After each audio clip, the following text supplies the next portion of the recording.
Hi guys! Alam niyo ba, sobrang saya ko. Talagang masasabi kong God works in mysterious ways. Alam niyo kung bakit? Kasi sobrang successful nung application namin ng bagong mga passports. Anyway, ganito kasi ang story niyan. Nung nasa US kami, tinanong namin um, yung Philippine Embassy doon kung paano yung pag-process namin ng bagong passport, kung ang category ba nun ay new or lost or renewal, 'di ba? Sabi niya as new daw. So, yun yung thinking namin as new. So yun nga, naplano namin na maggawa na nga ng schedule habang nandun kami sa US kesa naman maubos yung time namin, 'di ba? So, yun na nga, ano kami sa passport appointment. Tapos, ang maganda sana, di ba, para ma-expedite, dun sa mga main DFA, like dun sa Asiana, ganun. Nung tinignan namin, sobrang late na ang tawag dito ng mga available schedule. Mga, mga September 25, ganun. Naghahabol kami para sa aming Japan trip, para makahabol sana kami para sa pag-apply ng Japan visa. So, wala kaming choice. So, dun kami ngayon sa TOPS nag-apply para merong available schedule kagad. So, yung TOPS, yun yung temporary off-site nila, processing passport services, 'di ba? 'Yon. So doon kami sa Double Dragon nagpa-schedule. So, as new passport, kasi yun ang alam namin, hindi namin alam na merong lost doon na drop down. So, yun na nga, naka-schedule kami. So, yun, nung 20, nagpunta kami doon. Tapos, habang inaasikaso ko yung mga papeles namin, at pumunta ulit ako dun sa website, yun, nakita ko na meron palang lost na option.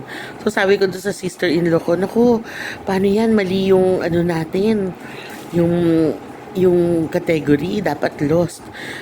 Sabi niya, okay lang yun, at least meron na tayong schedule at doon na lang natin ayusin. So pagpunta namin ng Double Dragon, yun nga, sinabi ko dun sa attendant doon doon sa staff na ma'am, yung namin dapat lost to, na new namin kasi nagkamali kami. Tapos nakakatuwa dahil yung pala ang magiging way namin para makapag-schedule sa Asiana, 'di ba? So dahil daw wala silang cashier doon sa Double Dragon, at dahil kailangan namin magbayad ng penalty na 350 dahil lost passport, ni-refer kami ngayon sa Asiana. So pagdating namin ngayon sa Asiana, na-process naman namin yung mga paper namin. Ayun, at dahil ang processing fee na binayad namin is 1,200 dahil sa TOPS nga kami Double Dragon, considered siya as expedite. 'Di ba? Nakakatuwa. So, in short, na-expedite ngayon yung processing ng aming passport, and we have enough time na ma-process ang aming Japan visa.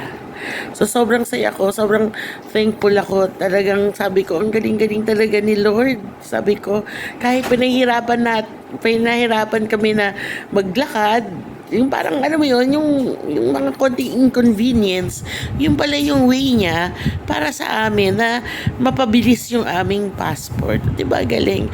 So, hopefully, maganda yung outcome ng pag-reapply namin ng Japan visa, kasi nga naawa ako sa anak ko, sa mga anak ko, lalo na kay Ina, umiyak dahil sabi niya, Mami, I will be sad. I will be more sad kapag hindi natuloy yung Japan trip natin, kasi I already wrote in my diary what I wanted to do, and we'll celebrate our birthday there.